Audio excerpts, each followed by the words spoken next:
Also, back in the 80s and 90s, I worked for NBC for 6 years covering federal court as an artist.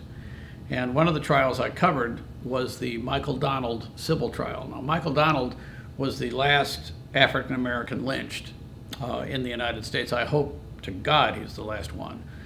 The most poignant part of the entire trial was I was sitting as close to Mrs. Donald, the mother of Michael Donald, who was a fine young man, as close as I am to you. And she sat there in honor of her son. She sat every day with her head held high and her sitting proudly for her son. And at times I'd look at her and tears would be just streaming down her face, but she never broke. She didn't sob, she didn't make a scene. She was there to represent the honor of her son.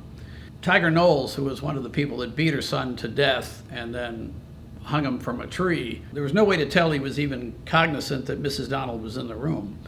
But on his last day of testimony, he stopped in mid-testimony and he looked at her and he said, "Ma'am, I only hope that you can forgive me for what I've done."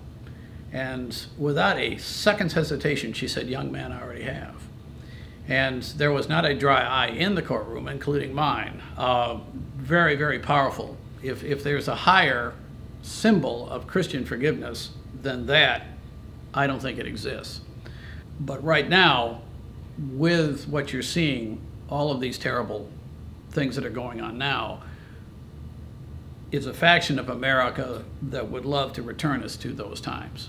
And we have to fight them because we're better than that, and we need to be better than that. As Dr. Seuss said, people are people no matter how small, and we've got to hold on to the fact that we're all equal under the law and by rights with each other.